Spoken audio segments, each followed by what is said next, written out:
Hello everyone, excellent learning की free online classes course psychology में आपका स्वागत है। आज के वीडियो में हम पढ़ने जा रहे हैं प्रक्षेपण प्रविधियों के बारे में, यानी प्रोजेक्शन मेथड के बारे में। और बहुत ही यूज़फुल टॉपिक है, इसके बारे में डिटेल स्टडी करेंगे। और ये रीट सीटेट और जो दूसरे कंपटीशन एग्जाम्स हैं सभी में काफ़ी यूज़फुल टॉपिक है।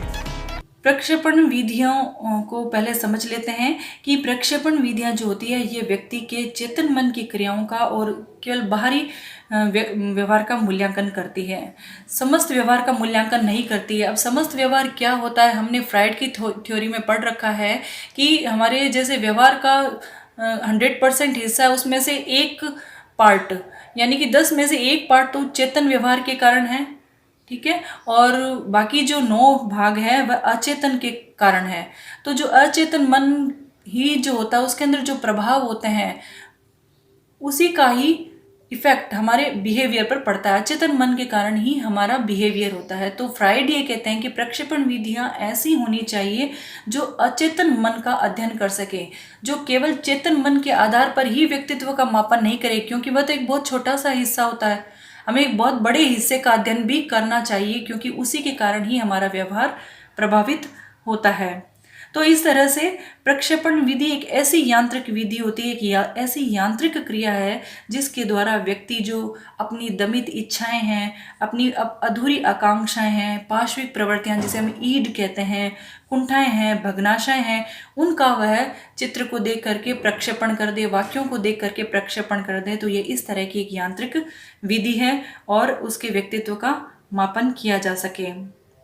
अब ये जो प्रक्षेपी विधि होती है इसके अंदर जो उद्दीपक होते हैं उसकी भी कुछ विशेषताएं होती है। इस उद्दीपक की विशेषताओं के आधार पर भी एग्जाम्स में क्वेश्चन पूछे गए हैं। बहुत इंपॉर्टेंट है ये विशेषताएं। सबसे पहली है उद्दीपक की प्रकृति, किस प्रकार का उद्दीपक होना चाहिए। तो उद्दीपक जो है वह तटस्थ होना चाहिए और अस्पष्ट होना चाहिए। अस्पष्ट होगा तभी तो वह अपने विचारों से उसको पूर्ण करेगा, तो अस्पष्ट होना जरूरी है। और अपूर्ण होना चाहिए, अपूर्ण संरचना होनी चाहिए, अर्ध संरचना उसकी होनी चाहिए, जिससे कि जो प्रयोज्य है, जो परीक्षार्थी है, वह उसे सार्थक बना सके, स्पष्ट कर सके और संगठित कर सके अपने विचारों के द्वारा, और उन विचारों से हम उसके व्यक्तित्व का आकलन कर सके, उसका मापन कर सके। तो उद्दीपक की प्रकृति से रिलेटेड एक क्वेश्चन आ भी चुका है, तो बहुत इंपॉर्टेंट है कि वह तटस्थ, अस्पष्ट और अर्ध संरचित होना चाहिए। नेक्स्ट, व्यक्तित्व का अचेतन पक्ष। यह जो विधियां होती है प्रक्षेपण विधि, इसके अंदर हम अचेतन पक्ष को उभार करके सामने लाते हैं और फिर उसका अध्ययन करते हैं। तो यहाँ जो अचेतन पक्ष के बारे में ही हमें अध्ययन करना होता है। नेक्स्ट, उद्दीपक की जो स्थिति है उसकी संरचना किस प्रकार से होनी चाहिए। तो यह विशेषता है कि जो प्रयोज्य है, जो परीक्षार्थी है, उसकी अनुक्रियाएं ज्यादा से ज्यादा आए, उसकी सही प्रतिक्रिया है, जिस प्रतिक्रिया का हमें आकलन, जो हम चाहते हैं, जिस व्यक्तित्व का पक्ष का हम मूल्यांकन कर रहे हैं, उस प्रकार की भावनाएं हमें प्राप्त हो, तो उसी प्रकार से उद्दीपक की स्थिति या उद्दीपक की संरचना हमें करनी होती है। नेक्स्ट, सहज और स्वाभाविक अनुक्रियाएं। जो प्रयोज्य को उद्दीपक दिया जाता है तो वह उस उद्दीपक को समझ सके और एकदम सहज, स्वाभाविक रूप से उसके अनुसार अनुक्रियाएं कर सके, क्योंकि सहज या स्वाभाविक जो नेचुरल उस वक्त उसके थॉट्स चल रहे होते हैं, संवेग चल रहे होते हैं, उसके अकॉर्डिंग यदि वह अनुक्रिया करता है तो उससे हम जो विश्लेषण करके परिणाम निकालते हैं, निष्कर्ष निकालते हैं, वे विश्वसनीय होते हैं। तो सहज और स्वाभाविक अनुक्रियाएं उसकी होनी चाहिए। फिर है इसकी विशेषता कि मनोवैज्ञानिक रूप से वास्तविक होना चाहिए। यह विधियां जो है व्यक्ति के उस दौरान की उसकी जो समायोजन से संबंधित है या कुसमायोजन है, उसके अंदर निराशाएं हैं या अभिवृत्तियां हैं, उसके मानसिक संघर्ष है, उसके प्रयास है, कल्पनाएं हैं, उन सभी का जोड़ तोड़ होनी चाहिए, उस यथार्थ का निर्माण करनी चाहिए, जिससे कि प्रक्षेपण विधि से उसकी मानसिक भावनाओं को हम समझ सकें, उसका विश्लेषण कर सकें। नेक्स्ट आता है कि जो उद्दीपक स्थिति है उसका छद्मवेश। जो उद्दीपक स्थिति होती है, उद्दीपक जो हम उसे दे रहे हैं, तो उसके छद्मवेश में होने के कारण व्यक्ति क्या होता है, उसे पता नहीं चलना चाहिए कि हम उसके किस व्यक्तित्व का आकलन कर रहे हैं। वह उन क्वेश्चन को पढ़ता रहे, सहजता से आंसर देते रहे और हमें अपने क्वेश्चंस का आंसर मिल जाए और उसका व्यक्तित्व का विश्लेषण कर ले। व्यक्ति अनजाने में ही अपने या आंतरिक यथार्थ को प्रकट करे, तभी हम उसका सही से मूल्यांकन कर सकते हैं। उसे बिल्कुल भी पता नहीं चलना चाहिए कि उसके जो अंदर अचेतन मन है उसके किसी विचार को वह उकेर रहा है। उसे ये बिना बताए ही उद्दीपक का एक ऐसा छद्मवेश उसके सामने प्रस्तुत किया जाना चाहिए जिससे कि वह चेतन मन की जो सभी भावनाएं हैं, संवेग है, उसका अनायास ही प्रक्षेपण कर दे। तो यह प्रक्षेपण विधि क्या है और जो उद्दीपक इसके अंदर दिए जाते हैं या प्रक्षेपण विधि है उसकी क्या विशेषताएं हैं, उन विशेषताओं को हमने पढ़ लिया है। और आइए अब हम चलते हैं कि प्रक्षेपण विधियाँ क्या है, कितने प्रकार की होती है, उसके बारे में एक बहुत इंपॉर्टेंट डिटेल स्टडी कर लेते हैं। प्रक्षेपण विधि यानी प्रोजेक्टिव मेथड, जिसका साधारण सा अर्थ है प्रक्षेपण करना या फेंकना। जैसे कि एक ही चित्र है, यदि उसको दिखाया जाता है दर्शकों को तो दर्शकगण जो है वे अपने अपने दृष्टिकोण से, अपने अपने नज़रिए से उसको देखते हैं, उसका अवलोकन करते हैं। इसका मतलब यह है कि यदि एक ही व्यक्ति है, एक ही वस्तु है, उसको बहुत सारे लोगों को दिखाया जाए तो वे सभी लोग अपने अपने व्यक्तित्व के गुणों के अनुसार, अपनी उस वक्त की मानसिक अवस्था के अनुसार उसे देखते हैं। तो इस तरह से जो प्रोजेक्ट है या प्रक्षेपण करना है, इसका अर्थ ये होता है कि जैसे कि आप सिनेमा हॉल में बैठे हैं और वहाँ पर प्रोजेक्टर की सहायता से कोई फिल्म है या कोई चित्र है उसको पर्दे पर दिखाया जाता है या प्रोजेक्ट किया जाता है, फेंका जाता है। उसी प्रकार से इसके अंदर भी जो चित्र है उसको लोगों को दिखाने पर, व्यक्तियों को दिखाने पर, उनके मन में जो चल रहा होता है या उस वक्त जो उनकी मानसिक अवस्था होती है उसके अनुसार वे उसका चित्रण करते हैं या उस दृष्टिकोण से वे उसको देखते हैं। यही होता है प्रोजेक्ट। अब प्रोजेक्ट विधि में किस प्रकार से हम व्यक्तित्व का जो है मूल्यांकन करते हैं या व्यक्तित्व का मापन हम किस प्रकार से करते हैं, इस विधि के अंदर, इसकी जितनी भी विधियाँ हैं इसके अंदर चित्र दिखाया जाता है और चित्र दिखा करके जिस व्यक्ति का व्यक्तित्व मापन करना है उसे एक कहानी लिखने के लिए कहा जाता है। और व्यक्ति को जब चित्र दिया जाता है तो वह चित्र को देख करके अपने विचारों के अनुसार, अपने उस वक्त के जो संवेग होते हैं या उसके जो खुद के अनुभव रहे हैं, आकांक्षाएं रही है, तो उसके आधार पर वह स्वयं उस कहानी की रचना करता है, उस कहानी को लिखता है।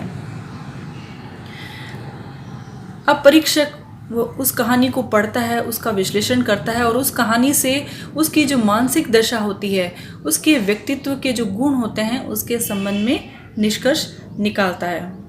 साथ ही जो साइकेट्रिस्ट होते हैं वे भी इस प्रयोग के द्वारा, इन विधियों के द्वारा जो परेशानियों में घिरे हुए लोग होते हैं या मानसिक संघर्ष से जो लोग गुजर रहे होते हैं उन लोगों की मानसिक चिकित्सा करने में भी इन विधियों का प्रयोग करते हैं। तो ये बहुत ही महत्वपूर्ण विधियां हैं और एग्ज़ाम्स में कई बार पूछी जाती हैं, इनके नाम से भी पूछी जाती हैं। यहाँ हम 5 जो बहुत ही महत्वपूर्ण प्रक्षेपण विधियां हैं उनके बारे में पढ़ेंगे। पहला है रोरशा का स्याही धब्बा परीक्षण, दूसरा प्रासंगिक अंतर्बोध परीक्षण, और थर्ड बालकों का अंतर्बोध परीक्षण, और चौथा है शब्द साहचर्य परीक्षण, पांचवा वाक्य पूर्ति परीक्षण। अब इनके बारे में हम थोड़ा सा डिटेल स्टडी कर लेते हैं कि इनके अंदर से भी यदि कोई क्वेश्चन पूछ लिया जाए तो हम उसका जवाब दे सकें। रोरशा का स्याही धब्बा परीक्षण, यह सबसे ज़्यादा काम में लिया जाने वाला व्यक्तित्व मापन का परीक्षण है। और इस परीक्षण का निर्माण किया था स्विट्ज़रलैंड के एक साइकेट्रिस्ट थे, मनोचिकित्सक थे, हरमन रोरशा, जिन्होंने 1921 में इस परीक्षण का निर्माण किया था। हरमन रोरशा के इस स्याही धब्बा परीक्षण के अंदर 10 कार्ड होते हैं, जिसमें से 5 तो काले होते हैं, ब्लैक, और 2 उनमें से काले और लाल होते हैं, और 3 जो होते हैं शेष वे विभिन्न रंगों के होते हैं। स्याही धब्बा परीक्षण, जैसा कि नाम से ही पता चल रहा है, एक कागज़ होता है, उस पर इंक छिड़की हुई होती है और उससे जो आकृति बनती है उससे उसका व्यक्तित्व मापन किया जाता है। कैसे किया जाता है ये अभी हम आगे पढ़ेंगे कि परीक्षण विधि किस प्रकार से की जाती है। इसके अंदर जिस व्यक्ति का हमें व्यक्तित्व का मापन करना है उसे हम ये कार्ड एक निश्चित अंतराल के बाद देते हैं। एक एक करके उसको कार्ड को देखते हैं अवलोकन करने के लिए। देते हैं और उससे रिलेटेड कुछ क्वेश्चन पूछते हैं कि उन्हें क्या दिखाई दे रहा है, उसके संबंध में उसके क्या विचार हैं और किस प्रकार की आकृति दिखाई दे रही है, और उसके बारे में उसे लिखने के लिए भी कहा जाता है। और उनसे पूछा जाता है कि ऐसी अगर आकृति आप यहाँ देख रहे हैं, उन आकृतियों को आपने पहले भी कहीं देखा है क्या। तो इस प्रकार के क्वेश्चन पूछ करके लिखवा लिए जाते हैं। अब इसका अवलोकन किया जाएगा। विश्लेषण करने के लिए जो परीक्षक है वह उनसे इन 4 चीज़ों के बारे में पूछता है। ये हरमन रोशा का है और 4 चीज़ें, सबसे पहले स्थान के बारे में। अब स्थान के बारे में यह देखा जाता है कि जो व्यक्ति जिसको ये कार्ड दिए गए थे उसने पूरे चित्र को देख करके उसका वर्णन किया है या अपने विचार प्रकट किए, या चित्र के किसी एक भाग को देख करके ही उसने अपने विचार प्रकट कर दिए। तो यह होता है स्थान के अंदर। नेक्स्ट आता है निर्धारक गुण के अंदर। इसके अंदर ये देखते हैं कि जो परीक्षार्थी है, जो व्यक्ति जिसका हम परीक्षण कर रहे हैं, तो उसने डब्बे की जो बनावट है उसके आधार पर वर्णन किया है, या उसने रंगों के उसके अंदर जो रंग उसे दिखाई दे रहे हैं उसके आधार पर किया है, या उसे कोई आकृति दिखाई दे रही है गति करते हुए दिखा रही, तो उसका निर्धारक गुण क्या है इसके अंदर आता है। नेक्स्ट आता है विषय। तो विषय के अंदर जो परीक्षार्थी होता है वह यह देखता है कि डब्बे में किसकी आकृति देख रहा है।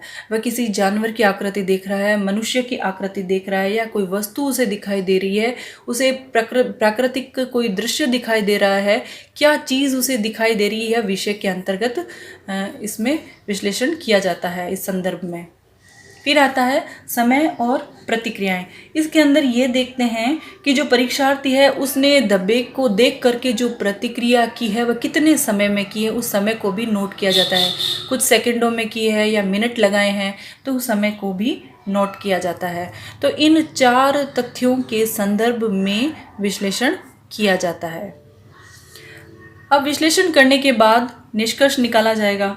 तो यह निष्कर्ष निकालने के लिए सबसे पहले यह देखा जाता है कि जो परीक्षार्थी है उसने यदि पूरा डब्बे को देख करके यदि कोई प्रतिक्रिया करी है, अपने विचार दिए हैं, तो इसका मतलब है कि वह एक सैद्धांतिक व्यक्ति है। वह व्यवहारिक नहीं है बल्कि एक सैद्धांतिक व्यक्ति है।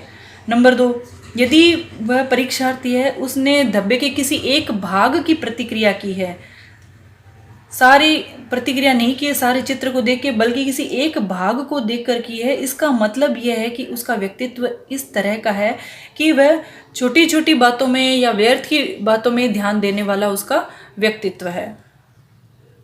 और यदि वह व्यक्ति उसको कोई पशु उसके अंदर दिखाई दे रहा है, जैसा कि ये विषय है, इसमें हमने देखा था या तो उसे पशु दिखाई देता है या मनुष्य दिखाई देता है, गति करते हुए दिखाई देते हैं, ये विषय होता है।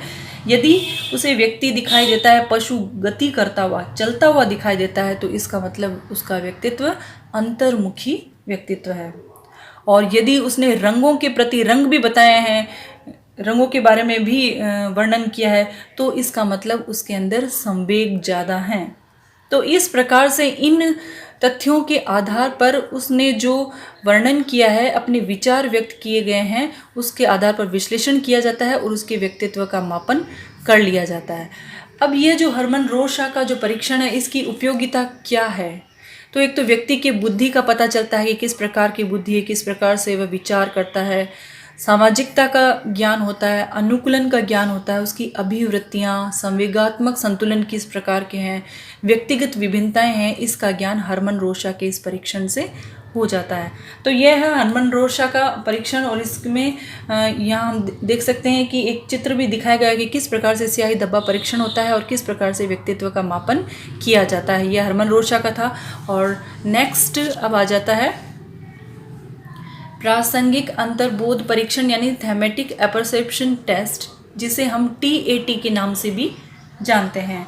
और यह जो टेस्ट है बहुत ही प्रसिद्ध टेस्ट है और इसका निर्माण किया था मॉर्गन और मोरे ने 1925 में। इसमें जो चित्र होते हैं उनकी संख्या होती है 30। हरमन में हमने पढ़ा था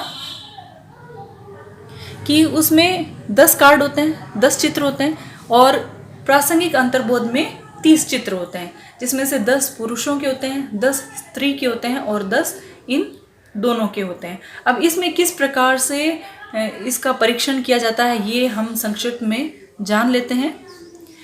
इसका परीक्षण इस प्रकार से किया जाता है कि ये जो 30 चित्र होते हैं ये उनको दिखाए जाते हैं और उसके बाद में एक छोटी सी कहानी जिसके अंदर उस चित्र से संबंधित सभी चीज़ें आ जाए एक छोटे विस्तार के रूप में लिखने के लिए कहा जाता है। अब इस दौरान जो चित्र है उसके अंदर ये पूछा जाता है कि इस चित्र में क्या हो रहा है और क्या कारण दिखाई दे रहा है आपको और क्या परिणाम दिखाई दे रहे हैं और जो व्यक्ति आपको चित्र में दिखाई दे रहे हैं उनमें क्या विचार है, उनकी क्या भावनाएं हैं, उनकी अगर कोई समस्याएं उन्हें दिख रही है तो वे क्या है, ये लिखने के लिए कहा जाता है। आप देख सकते हैं कि किस प्रकार के चित्र दिखाए जाते हैं।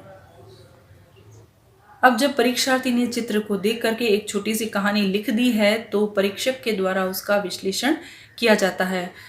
विश्लेषण जब किया जाता है तो उसके अंदर हम देखते हैं कि जो परीक्षार्थी होता है वह जिस चित्र के बारे में लिख रहा होता है वह खुद को उस चित्र का ही पात्र मान लेता है।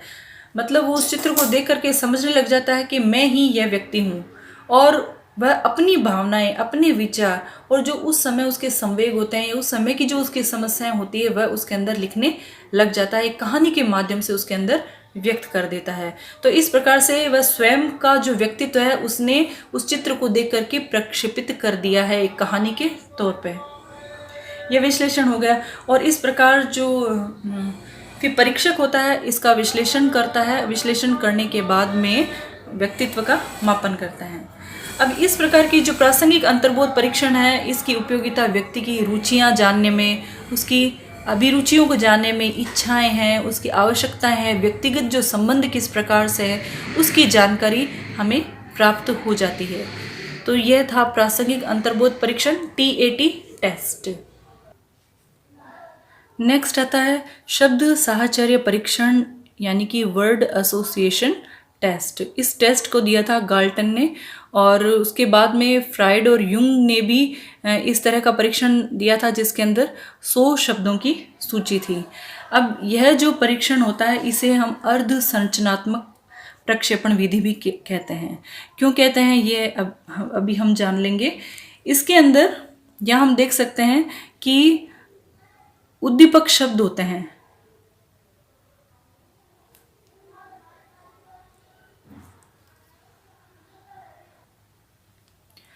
नेक्स्ट है शब्द साहचर्य परीक्षण यानी वर्ड एसोसिएशन टेस्ट। इसको दिया था गाल्टन ने और उसके बाद में फ्राइड और युंग ने भी इसका एक परीक्षण दिया था जिसके अंदर 100 शब्दों का सूची परीक्षण था, लेकिन सर्वप्रथम इसको दिया था गाल्टन ने दिया था। यह बहुत ही पुरानी विधि है और बहुत ही पुरानी प्रक्षेपी विधि है। इसके अंदर एक उद्दीपक दिया जाता है और उस उद्दीपक की सहायता से व्यक्ति की जो भावनाएं होती है, उसके जो संवेग होते हैं, संवेगात्मक कॉम्प्लेक्सेस जो उसके अंदर होते हैं, उसकी स्टडी करने के लिए, उसका अध्ययन करने के लिए शब्द साहचर्य परीक्षण को काम में लिया जाता है। अब यहाँ एक छोटा सा एग्जाम्पल हम देख सकते हैं इसको समझने के लिए कि उद्दीपक शब्द है जैसे कि जल, चाकू, माँ, सांप, लोमड़ी, कुछ भी ऐसे सिंपली शब्द इसके अंदर हो सकते हैं जिसे कि उस व्यक्ति को सुनाया जाता है या बताया जाता है जिसका हमें परीक्षण करना होता है। जैसे कि परीक्षक ने बोला जल तो तुरंत उसका प्रतिक्रिया देखी जाती है। उसने बोला जल ही तो कल है। जो भी जल से संबंधित उसके विचार आते हैं या शब्द उसके मन में आते हैं तुरंत बोल देता है। अब यह शब्द बोल में जो प्रतिक्रिया उसने की है उसमें कितना समय लगाया है ये हम देख लेते हैं। प्रतिक्रिया काल में इसको नोट कर लेते हैं। अब अंतः सूचना लिख दी जाती है कि यह संवेगात्मक है। और जैसे कि चाकू बोला तो उसने बोला कि रसोई घर में काम आता है, तो अगर उसने 1 सेकंड लगाया तो हमने यहाँ 1 सेकंड लिख दिया। यह तटस्थ है, यानी कि जो चीज़ें जिस चीज़ के लिए बनी है ये सिंपली जो यूनिवर्सल चली आ रही है वे तटस्थ हैं और अन्य के लिए हम संवेगात्मक लिख लेते हैं। और फिर इन सभी का हम कैलकुलेशन करके हम निकाल लेते हैं कि उनका जो व्यक्तित्व है वह किस प्रकार का है। क्योंकि हम कंपटीशन की तैयारी के लिए हमारे लिए यह चीज़ ही इतनी इम्पॉर्टेंट है कि इसका आविष्कार किसने किया था, इसके अंदर क्या किया जाता है, ये समझने के लिए था। इसलिए मैंने इसको ज़्यादा नहीं समझाया कि किस प्रकार से कैलकुलेशन करनी है। या हम इतना ही समझना हमारे लिए पर्याप्त है कि किस प्रकार से उद्दीपक शब्द होते हैं, किस प्रकार से प्रतिक्रिया की जाती है और प्रतिक्रिया काल क्या है, किस प्रकार से नोट किया जाता है और अंतः सूचनाएँ क्या होती है। तो यह है शब्द साहचर्य परीक्षण जिसको दिया था गाल्टन। इस चित्र में हम शब्द साहचर्य परीक्षण का एक एग्जाम्पल देख सकते हैं कि किस प्रकार से शब्द बताए गए हैं, उद्दीपक शब्द हैं वे, और प्रतिक्रिया का काल क्या है और उसमें क्या अंतर सूचना है। और अब है वाक्य पूर्ति परीक्षण यानी सेंटेंस कॉम्प्लीशन टेस्ट, जिसे SCT के नाम से भी जाना जाता है। कई बार कंपटीशन एग्जाम्स में ये भी पूछ लिया जाता है कि SCT टेस्ट किस प्रकार का टेस्ट है। तो यह एक प्रक्षेपण टेस्ट का एक प्रकार है, और यह जो परीक्षण होता है यह एक अर्ध संरचनात्मक प्रक्षेपण विधि होती है। किस प्रकार से अर्ध संरचनात्मक होती है ये अभी हम आगे समझ लेंगे। इसके अंदर अधूरे वाक्य को पूरा किया जाता है, आधा वाक्य दे दिया जाता है और बाकी के वाक्य को परीक्षार्थी के द्वारा ही पूरा किया जाता है। प्रयोज्य यानी कि परीक्षार्थी जिन वाक्यों को पूरा करता है उनको पूरा करने के दौरान वह अपनी इच्छाएं, अपने जो भय होते हैं, अपने संघर्ष होते हैं, अपने द्वंद्व की जो कहानी होती है, विचार होते हैं, उसको वह अभिव्यक्त करता है। यहाँ हम देख सकते हैं कि यहाँ जो सवाल, यह जो अधूरी लाइनें दी गई है, ये लाइनें उसका हमें जिस प्रकार का परीक्षण करना होता है, जिस प्रकार के व्यक्तित्व का मापन करना होता है उसके, चाहे वह उसके सामाजिक संबंधों के बारे में मापन करना हो, उसकी शिक्षा के बारे में, उसके व्यवसाय सहयोगी कार्य करता है, उसके धार्मिक जो निष्ठा है, जिस संबंध में भी हमें उसका व्यक्तित्व का मापन करना है उस संबंध से रिलेटेड क्वेश्चन, रिलेटेड जो वाक्य हैं वे आधे लिख दिए जाते हैं। जैसे यहाँ पर मैंने अधूरे वाक्य एक एग्जाम्पल के तौर पर लिखे हैं, जैसे बचपन में मैं, यहाँ मैंने लिख दिया। अब आगे यदि परीक्षार्थी को ये दिया जाएगा तो उसके बारे में वह उस वक्त क्या सोच रहा है, क्या उसके अंदर द्वंद्व चल रहा है, अपने बारे में वह क्या सोच रहा है, वहाँ यहाँ लाइन लिख करके इस वाक्य की पूर्ति करेगा। इसीलिए इसे वाक्य पूर्ति परीक्षण कहते हैं। अर्ध संरचनात्मक इसीलिए क्योंकि आधी संरचना हो चुकी है पहले से ही और आधी संरचना उस परीक्षार्थी को करनी है, इसीलिए अर्ध संरचनात्मक प्रक्षेपण विधि भी इसे कहते हैं। नेक्स्ट, मैं तथा मेरी माँ, यहाँ तक लिख दिया। उसके आगे वह स्वयं के विचार लिखता है और इस पंक्ति को पूरा करता है। अधिकांश लड़कियाँ सोचती है डैश डैश, जब मैं किसी अजनबी से मिलता हूँ, तो यहाँ आगे वह अपनी जो भावनाएं हैं, अपनी जो इच्छाएं हैं वह लिख करके इस वाक्य की पूर्ति करता है। तो इस प्रकार से इस वाक्य को पूरा किया जाता है। यह जो वाक्य पूर्ति परीक्षण होता है यह एक तरह से देखा जाए तो शब्द साहचर्य के जैसा ही होता है। उसके अंदर शब्द सुन करके उसने आगे का सेंटेंस बोला, इसने यहाँ पर आधा सेंटेंस सुन करके सेंटेंस को पूरा किया है। तो यह, लेकिन यह जो परीक्षण होता है यह शब्द साहचर्य से ज़्यादा अच्छा होता है क्योंकि इसके अंदर वह पूरी लाइन लिखता है। इसे हम ज़्यादा अच्छी तरीके से समझ सकते हैं, अच्छे अर्थ निकाल सकते हैं और सही से व्यक्तित्व का मापन कर सकते हैं। इसके अंदर समय भी नोट नहीं किया जाता है कि कितना समय लगेगा, जैसा कि हमने शब्द साहचर्य में समय नोट किया था। इसमें हम समय नोट नहीं करेंगे बल्कि उसे अपनी ही गति से आंसर देने के लिए प्रेरित करते हैं कि किस प्रकार से वह उस वाक्य की पूर्ति करता है और अपने विचार लिखता है। इस प्रकार के जो वाक्य पूर्ति परीक्षण है यह बहुत सारे मनोवैज्ञानिकों ने दिए हैं, जैसे सैक और लीवे का भी प्रसिद्ध है, दुबे एंड दुबे का भी प्रसिद्ध है, रोटर का वाक्य पूर्ति परीक्षण भी काफ़ी प्रसिद्ध है। और ये है वाक्य पूर्ति परीक्षण का एक एग्जाम्पल कि किस प्रकार से वाक्य पूर्ति परीक्षण के द्वारा परीक्षार्थी शब्द वाक्य को पूरा करते हैं और उसके द्वारा उनके व्यक्तित्व का मापन किया जा सकता है। अब नेक्स्ट आता है कि बालकों का अंतर्बोध परीक्षण। तो बालकों का जो अंतर्बोध परीक्षण है यानी चिल्ड्रन एपर्सेप्शन टेस्ट, जो CAT के नाम से जाना जाता है। इस परीक्षण का निर्माण किया था, यह जो मानकीकृत परीक्षण है इसका निर्माण किया था बेलक एवं बेलक ने। इसको याद करना भी बहुत आसान है। बालकों का परीक्षण है, बालकों से बेलक एंड बेलक। इसके अंदर भी 10 कार्ड होते हैं जिसके अंदर जानवरों के चित्र होते हैं, लेकिन यह जो परीक्षण होता है इसकी एक सीमा है कि ये 3 से 11 वर्ष, इसीलिए तो बालकों का नाम रखा है। 3 से 11 वर्ष के बच्चों पर ही इस तरह का परीक्षण किया जाता है। इस तरह के परीक्षण के अंदर जो 10 कार्ड होते हैं उसके अंदर अलग अलग जानवरों के चित्र होते हैं जो उन बच्चों को अपने जीवन से संबंधित जो परिस्थितियां होती है उसके अकॉर्डिंग उनको दिखाया जाता है और उनके व्यक्तित्व का मूल्यांकन किया जाता है।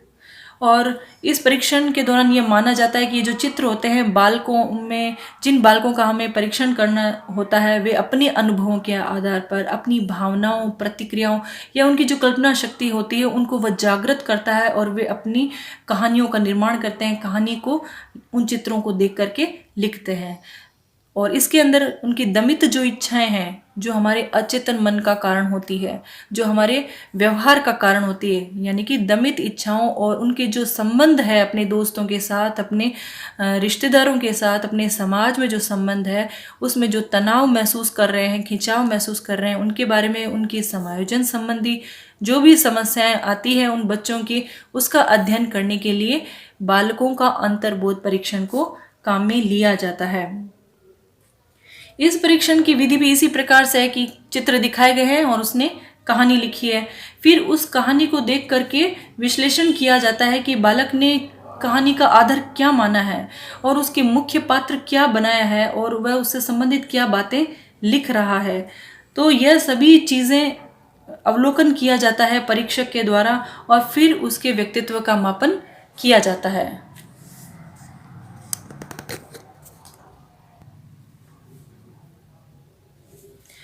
इसके अंदर जिन बातों का पता चलता है वे सबसे इम्पोर्टेंट ये चीज़ें हैं कि जो बच्चों के पेरेंट्स होते हैं या घर के जो सदस्य होते हैं या उसके जो दोस्त हैं या जिन लोगों से वह मिलता है, तो उनके बीच में उसका रिलेशन किस प्रकार से है, उसके अंतर्वैयक्तिक संबंध किस तरह से हैं, इसका पता चलता है। और इसके अलावा जो परिवार, उसके परिवार हैं, उनके सदस्यों के प्रति क्या रुचियां हैं, उसकी क्या एटीट्यूड है, उसका व्यवहार किस प्रकार से होता है, इसका अध्ययन कर सकते हैं।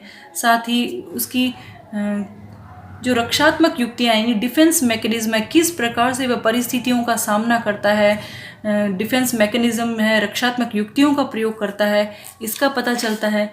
और साथ ही उसने कहानी की किस प्रकार से कहानी को लिखा है, उस कहानी का अंत कैसे करता है, उस कहानी की विषय वस्तु को देखकर, सारी संरचना को देख करके उसके व्यक्तित्व का मापन किया जाता है।